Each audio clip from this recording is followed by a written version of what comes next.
Welcome back to the channel, Soap fans. Today is a beautiful day to dive deep into the madness of Port Charles, and we have so much to unpack regarding the latest monumental episode. Grab your coffee, settle in, and let's get right into the thick of the drama that has everyone talking. The dock was silent, the fog rolling in like a ghost, but the real ghost was the man standing there, a hollowed-out shell of a legend, staring into the abyss of a life he no longer recognizes, forcing an entire city to brace for the fallout of a hero who came back completely broken. I am literally shaking at my keyboard right now. I cannot even process what we just witnessed on our screens, and I know I am not the only one losing my absolute mind over this. We all knew Jason was coming back. We have been counting down the days, the hours, the actual minutes, until the monumental 16,000th episode on July 13th. But that was not the Stone Cold we know. That was not the invincible, bulletproof enforcer who rides in on a motorcycle, shoots the bad guys without blinking, and saves the day without breaking a single sweat. I am losing my mind over the physical and mental state of Jason, and we need to talk about it immediately. Because, let's be entirely honest here, Steve Burton's big return to General Hospital this month was absolutely not what fans expected. Jason's arrival in Port Charles was, for a lot of people, a bit underwhelming at first glance, mostly because he is just a shell of his former character. Stone Cold seems to be broken mentally and physically. And when I say broken, I mean shattered into a million unrecognizable. He stepped onto that screen, and he looked destroyed, emaciated, hollow, half dead. The iconic black leather jacket looked like it was hanging off a skeleton, and his face looked like he had lived 1,000 lifetimes of pure, unadulterated agony. And people are actually complaining about this? Am I the only one who appreciates the absolute, hardcore dedication it takes to pull this off? I swear, sometimes this fandom makes me want to scream into a pillow. I am reading the forums, scrolling through the group chats late at night, and people are actually accusing Steve Burton of taking time off to get forehead plastic surgery. Are you kidding me right now? All caps. The man was in a fictional prison camp in Jakarta. He is an actor playing a severely traumatized prisoner of war who was locked in a WSB black site, and y'all are out here talking about Botox and facelift.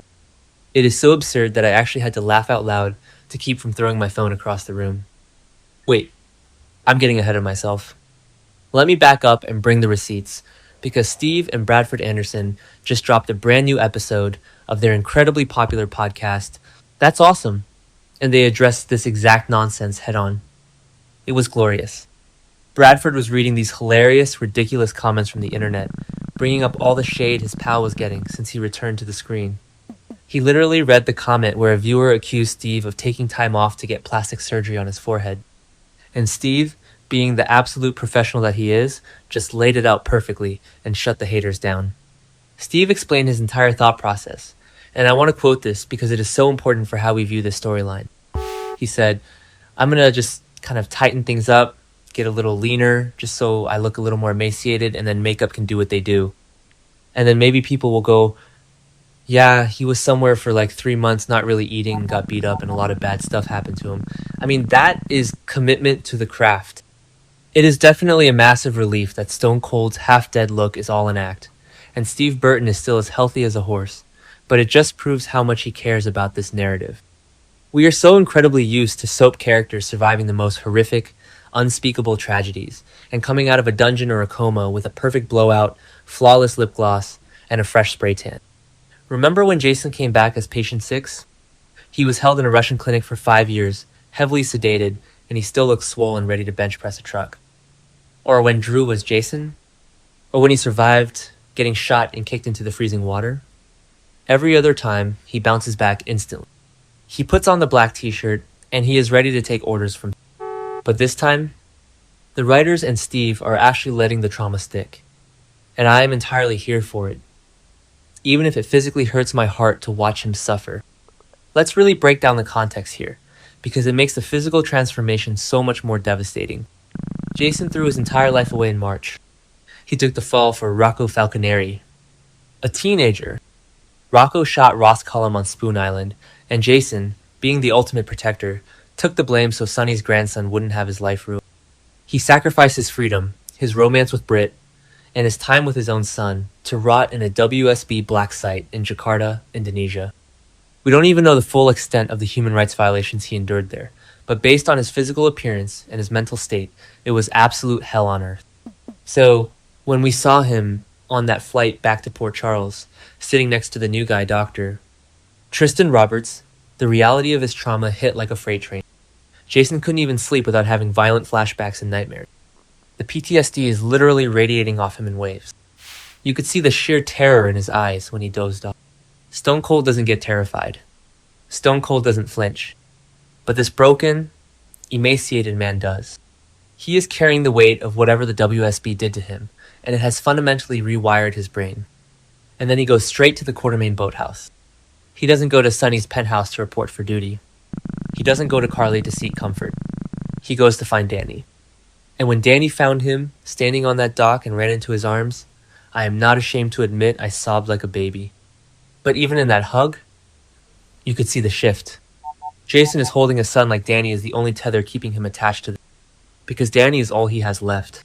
Sam is gone, and Jason is his only living parent.